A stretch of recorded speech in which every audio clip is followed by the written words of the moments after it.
అసలు తిరువూరులో నిన్నటి నుంచి జరుగుతున్నటువంటి ఈ పూర్తి టీడీపీ గుండాల అరాచకానికి సంబంధించి మనం ఇప్పటివరకు చూసాం. దీని మీద హైకోర్టు కూడా సీరియస్ అయింది. డీసీపీ స్థాయి భద్రత కూడా కల్పించాలని ఆదేశాలు జారీ చేసింది. దీని గురించినే వైసీపీ మాజీ ఎమ్మెల్యే మల్లాది విష్ణు మీడియాతో మాట్లాడుతున్నారు. ఆ లైవ్ చూద్దాం. కౌన్సిల్ హాల్ వరకు తిరువూరు మున్సిపాలిటీలో ఎన్నిక జరిగే వరకు కూడా పోలీసులు భద్రత కల్పించాలి అని చెప్పి డిమాండ్ చేస్తా ఉన్నాం. ఉదయం నుంచి అడుగుతా ఉన్నాం, అధికారులందరికీ చెప్తా ఉన్నాం. వాళ్ళు చెప్పేది ఒకటి, క్షేత్రస్థాయిలో జరిగేటటువంటి కార్యక్రమం వేరేది. ఎన్నికల కమిషన్ నిన్న డైరెక్షన్ ఇస్తే విజయవాడ నుంచి ఎన్నికల కౌన్సిల్ హాల్ వరకు ఎందుకు మీరు భద్రత కల్పించలేకపోయారు? ఎందుకు మీరు గన్మెన్ లేవలేకపోయారు? దానికి సమాధానం చెప్పండి. ఆ రోడ్డు తిరువూరు వస్తే భద్రత కల్పిస్తారంట. విజయవాడ నుంచి తిరువూరు మార్గ మధ్యంలో కూటమి నేతలు రౌడీజంగా అరాచకంగా రోడ్ల మీద నుంచి ఎవరు వెళ్లకుండా అడ్డుకునేటటువంటి ప్రయత్నం చేస్తున్నారు. ఎందుకు అంత కక్కుర్తి మీకు? మెజార్టీ లేనప్పుడు ఎందుకు రావాలి రోడ్డు మీదకి?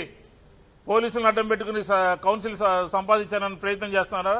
కాబట్టి ఈ అరాచక పాలనలో అందుకనే ఈరోజు మళ్లీ వచ్చి ఎన్నికల కమిషన్ దృష్టికి తీసుకువెళ్లి నిన్న మీరు ఇచ్చినటువంటి ఆర్డర్ని ఒబే చేయకుండా రోడ్డు మీద కౌన్సిల్ అందరినీ ఆపడం జరిగింది అని చెప్పి కంప్లైంట్ చేయడం జరిగింది. ఆవిడ కూడా మేము చెప్పినటువంటి విషయాలన్నీ విన్నారు.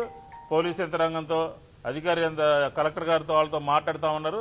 ఇది కనుక ఈ విషయంలో కనుక సరైనటువంటి చర్యలు పోలీస్ యంత్రాంగం తీసుకోకపోతే తదుపరి కార్యాచరణ ప్రణాళికని ప్రకటిస్తామని చెప్పని కూడా వైఎస్ఆర్ కాంగ్రెస్ పార్టీ చెప్తాం. అందరికీ నమస్కారం. ఈ తిరువూరు మున్సిపల్ ఉప ఎన్నికల్లో టీడీపీ వాళ్ళు కూటమి ప్రభుత్వం చేస్తున్న దౌర్జన్యాలు నిజంగా దారుణం. అసలు నిజంగా ప్రజాస్వామ్యంలో ఉన్నామా లేదా అర్థం కావట్లేదు. ఎన్నికల కమిషన్ స్పష్టంగా ఆదేశాలు ఇచ్చినా కూడా క్షేత్రస్థాయిలో దాన్ని పాటించకపోవడం ఏంటి? ఎంత అన్యాయం అసలు. అయినా మీకు 164 సీట్లు ఇచ్చారు ప్రజలు. ఇవి వైఎస్ఆర్ కాంగ్రెస్ పార్టీకి ఇచ్చిన సీట్లలో మున్సిపల్ ఎన్నికల్లో ఇలాంటి దౌర్జన్యాలకు పాల్పడడం ఎంతవరకు సమంజసం? ఆ తిరువూరు మున్సిపాలిటీలో తీసుకుంటే 17 మా పార్టీ గెలిచాము, 3 వాళ్ళ పార్టీ వాళ్ళు గెలిచారు. స్పష్టంగా మా మెజారిటీ కనిపిస్తూ ఉంది. ఎంత దౌర్జన్యంగా మా వాళ్ళని లాక్కొని ఆ మున్సిపల్ ఉప ఎన్నికల్లో గెలవాలనుకోవడం అసలు న్యాయమేనా? ఎంత రెడ్ బుక్ రాజ్యాంగం అమలుకి మీరు ప్రయత్నిస్తారు? అంబేద్కర్ గారు రాసిన రాజ్యాంగం ఉన్న దేశంలో మనం బ్రతకట్లేదా? ఇప్పటికి జరిగిన అన్ని ఉప ఎన్నికల్లో కూడా ఇదే విధంగా వ్యవహరిస్తున్నారు. మొన్ననే విశాఖపట్నం మేయర్ ఎన్నికల్లో తీసుకుంటే అదే విధంగా స్పష్టమైన మెజారిటీ వైఎస్ఆర్ కాంగ్రెస్ పార్టీకి ఉన్నా కూడా దౌర్జన్యంగా మా కౌన్సిలర్ని మా కార్పొరేటర్స్ ని తీసుకోవడం జరిగింది. అలాగే తిరుపతి, తుని, అలా గుంటూరు ప్రతి దగ్గర కూడా ఈ లోకల్ బాడీస్ ఎలక్షన్స్ లో మా YSR Congress party B form మీద గెలిచిన వాళ్ళని అడ్డగోలుగా దౌర్జన్యంగా భయపెట్టి బెదిరించి అన్ని రకాలుగా సామదాన భేద దండోపాయాలు ఉపయోగించి వాళ్ళని తీసుకుని వాళ్ళు గెలవడానికి ప్రయత్నించడం ఎంతవరకు సమంజసం? మీకు ఇచ్చిన సీట్లు సరిపోవా? ఇది న్యాయమేనా? ఎప్పటికైనా ఇలాంటి దౌర్జన్యాలు ఆపాల్సిన బాధ్యత కూటమి ప్రభుత్వం మీద ఉంది. ఈ తిరువూరు మున్సిపల్ ఉప ఎన్నికల్లో ఈరోజు ఖచ్చితంగా మా కార్పొరేటర్స్ కి రక్షణ కల్పించమని రాష్ట్ర ఎన్నికల అధికారి అయిన నీలం సాహ్ని గారిని మేమందరము వెళ్లి విన్నవించుకోవడం జరిగింది. ఆవిడ సానుకూలంగా స్పందించారు. ఖచ్చితంగా రక్షణ కల్పిస్తామన్నారు. కోర్టుకు కూడా మేము వెళ్లడం జరిగింది. మనం ప్రజాస్వామ్య దేశంలో ఉన్నాము కాబట్టి ప్రజాస్వామ్యాన్ని కాపాడాల్సిన బాధ్యత ప్రభుత్వం మీద ఉంది. కాబట్టి దీన్ని మేము ఖచ్చితంగా పోరాటం చేస్తాం, ఎలాంటి దౌర్జన్యాలను అడ్డుకుంటామని తెలియజేస్తూ ఉన్నాము.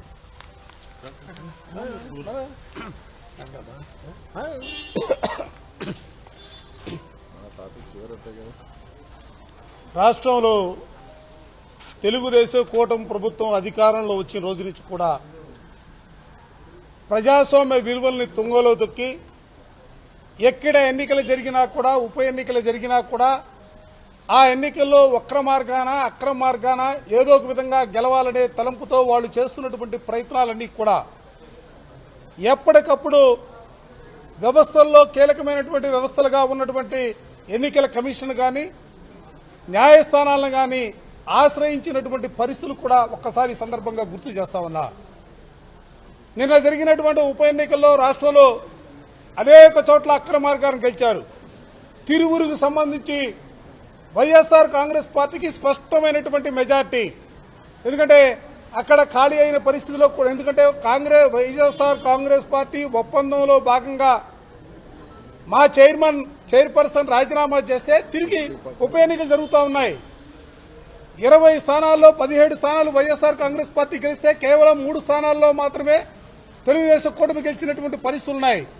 ఈ పరిస్థితుల్లో తిరిగి వైఎస్ఆర్ కాంగ్రెస్ పార్టీ అభ్యర్థి గెలుస్తాడు కాబట్టి ఏదో ఒక విధంగా ఎన్నికలను అడ్డుకోవాలనే ఆలోచనతో నిన్న ఉదయం నుంచి సాయంత్రం వరకు కూడా తెలుగుదేశానికి సంబంధించినటువంటి శాసనసభ్యుడు కానీ ఆ పార్టీకి సంబంధించినటువంటి నాయకులు కానీ కార్యాలయం ముందు చేసినటువంటి రగడ, పోలీసులను అడ్డం పెట్టుకుని పోలీసుల చేతే మా పార్టీకి సంబంధించినటువంటి కౌన్సిల్ను తీసుకున్నటువంటి విధానం రాష్ట్ర ప్రజానీకం యావత్తు కూడా చూసినటువంటి పరిస్థితులు కూడా ఈ సందర్భంగా చెప్తా ఉన్నా.